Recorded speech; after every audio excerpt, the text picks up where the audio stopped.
My name is Lauren. Today I am introducing a new series of videos called Lauren's Tips and Tricks. The purpose of these videos is to provide useful techniques and tools for adult coloring books. The video today is dedicated to using a color palette and the Dopley website for choosing pencils to use on a coloring page. To begin with, I'll show you the page that I'm currently working on. It is from Mythographic Labyrinth by Joseph Kattenbang, and the page that I'm coloring is this one. As you can see, I have already completed the background using the technique that I'm going to show you, and now I would like to color this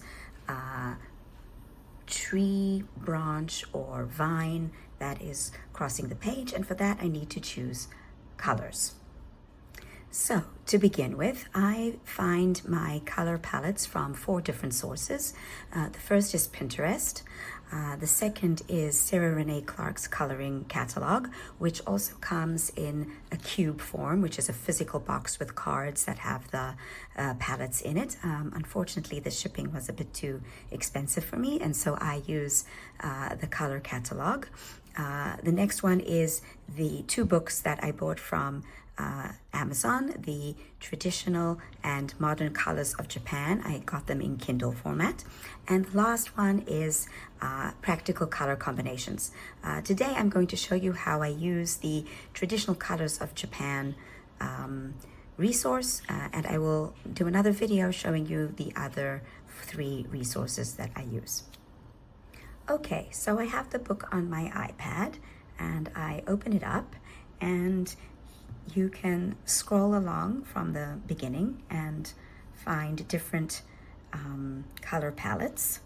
Okay, there are like thumbnails in the beginning of the book to find the ones that you want, but you can also scroll through to find the ones that you want. There's an explanation in the beginning of the book on how to use the book, but eventually you find the one that you are interested in using. Okay, once I have chosen a palette that I am interested in using, I take a screenshot of it and save it in my files on the iPad, which is also synced with my iCloud Drive, and I can upload it to my, use it on my Mac as well. So the palette that I chose for the coloring page that I'm currently working on is this one. If I zoom in, you can see, yes, that there's a whole range of colors here. We have some blues, some greens, some purple, some yellow, some browns, and I felt that it was very suitable for the page I have chosen. So now I'm going to switch over to my Mac, and I'm going to show you how I use the Dopley website to find shades that I can use on my color page. So now I'm going to show you how I use the Dopley website together with the palette that I chose from the Traditional Colors of Japan book to choose colors from the coloring page that I'm currently working. So first of all, I search for Dopley. Okay, and it comes up, and you need to use the Colorpedia tool. So I click Colorpedia and I get the search box where I can put the hex codes from the palette that I am using. So I bring up the palette that I'm using, and this is the one that I have chosen to work with. And if I zoom in a bit, you can see that each color has 3 kinds of codes. You have the CMYK code, ERGB code, and the hex code. And for our purposes, we need the hex code. So the colors that I've decided to work with for the tree section of the page is this yellow ochre, the Indian red, and the raw umber color. So I make note of the hex codes for each one of these colors. And then I put them into the search engine. And up comes the color that I want to work with. Now, I always choose a light tone, a mid tone, and a dark tone, and one extra darker color for shadows. And to do that, I scroll down to this section of the tint tones and shades. Now, here you can see there's a scrolling option to get fewer or more shades. I usually go with 5 because that's sufficient for my purposes. And let's just refresh our memories as to what tint tones and shades mean. Tints is when you take the base color and add white, so you get a lighter gradient towards white. Tones is when you take the base color and add gray, so you get a gradient of grayer colors. And shades is when you take the base color and add black, so you get a progressively darker gradient towards black.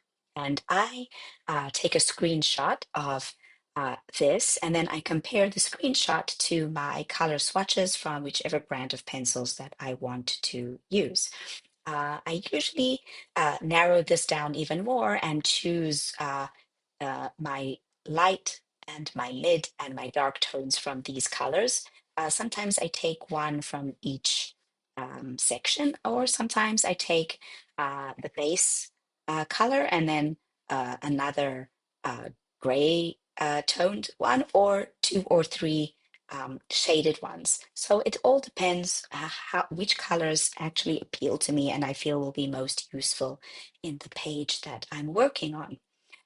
Now, keep in mind when you compare your colors to your pencils is that depending on what screen you're using, the colors may appear different. So for example, the colors appear differently on my iPad than on my computer monitor.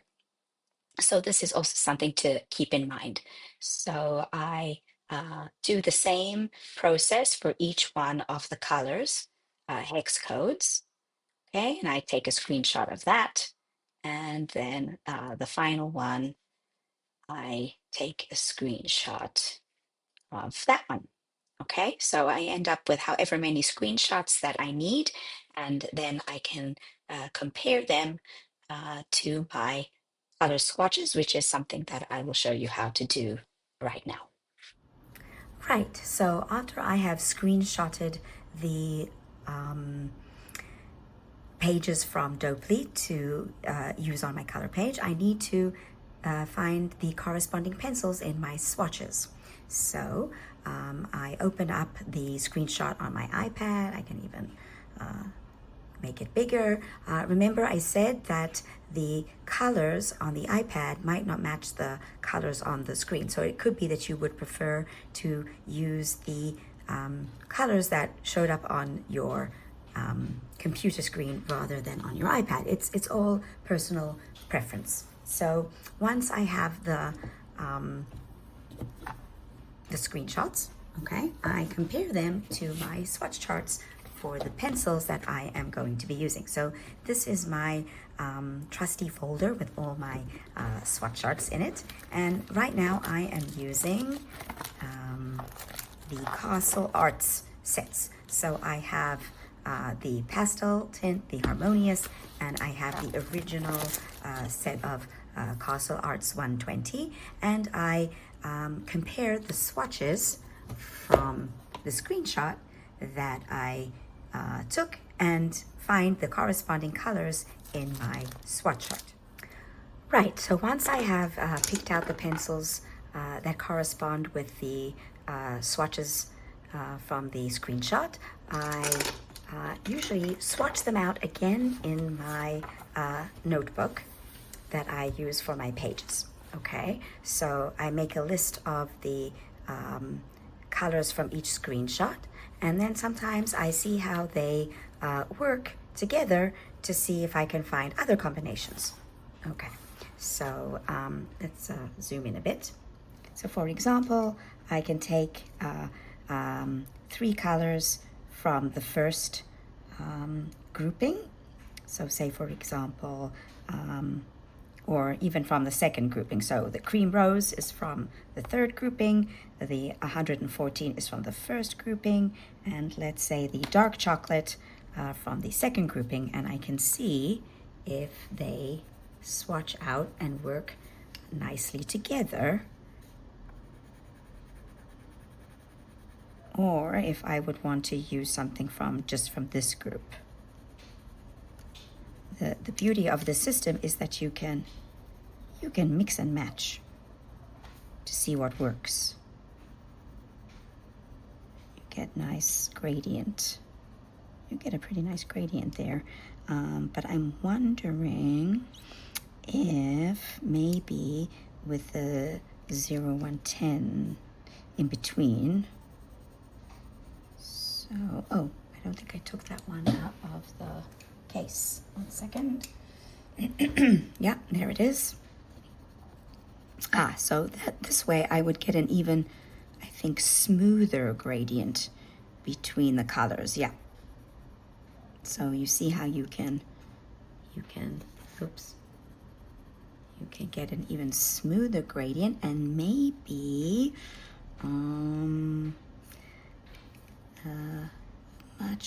a really lighter pressure there between these two to get a gradient. Oh yeah, that looks good.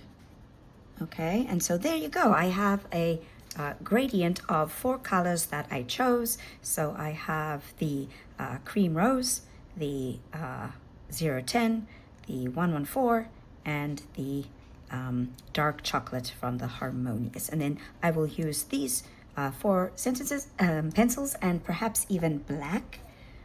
I like black for even darker shadows if necessary. Okay, so that's how I use this technique, and I hope that you find it helpful. And if you have any questions or comments, I'd be happy to hear them in the comment section. Please don't hesitate to ask me if you have any questions about it. So thank you so much for watching, and it would be great if you could like and subscribe this video. So see you soon. Bye.